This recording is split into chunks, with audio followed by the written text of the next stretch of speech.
In a not too distant future, books, and reading overall, is forbidden, and people occupy themselves with screens and earphones in a high-tech society where firefighters nowadays are the ones starting fires instead of extinguishing them. Before we move along with the book review, don't forget to subscribe to the channel and hit the thumbs up button. Let's continue. In the dystopian future novel Fahrenheit 451, written by Ray Bradbury and published in 1953, we get to follow the fireman Guy Montag, whose work duties are somewhat different from today's firefighter profession. In the future, firemen work to start fires in buildings where literature is found. Books are forbidden in this futuristic novel, and reading can have serious consequences. The state has introduced harsh censorship and wants to eliminate all knowledge that citizens can get through writing, both fiction and non-fictional books. The reader gets to follow Guy Montag's everyday life, and is given an insight into the square and monotonous life he lives, and to which he slowly but surely begins to wake up. An unexpected encounter with an outspoken neighbor makes Montag realize that things are not quite right and that the society he lives in has become very twisted.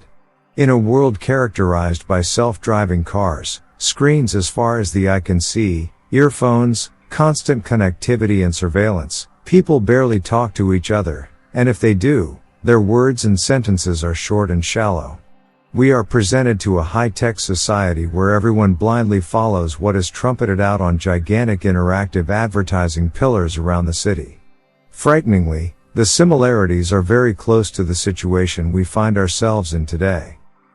One day, Montag has had enough and begins to reflect on what he is really doing, and realizes that he and his wife no longer know each other.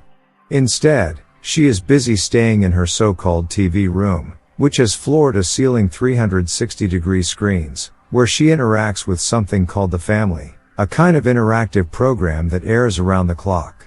Montag, on the other hand, comes over a book at work, which he begins to read secretly. The thoughts about how society is structured take over his mind, and Montag's tasks become the trigger for the change that is just around the corner in his life, and from which he cannot escape.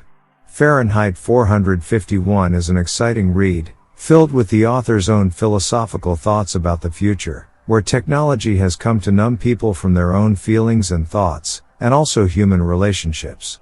Ray Bradbury writes in a relaxed and easy-to-read manner that quickly draws you into the book and makes you not want to put it down.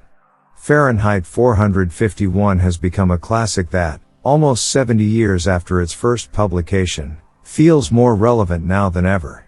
In the future society where this dystopian novel takes place, there is something ugly about being educated, learning new things, reading and gathering knowledge and facts. The only thing that matters is luxury and status, which people are more than happy to show off in the form of their gigantic so-called TV rooms and screens. The book's title, Fahrenheit 451, refers to the temperature at which paper spontaneously ignites. Note that a movie based on this book has been made, but to be honest, it's not much to see. Do yourself a favor and read the book instead. Fahrenheit 451 is, just as 1984 by George Orwell, a must-read for anyone interested in what the future might look like. Have you read Fahrenheit 451? What did you think? Comment your thoughts, hit the thumbs up button and don't forget to subscribe. See you next time.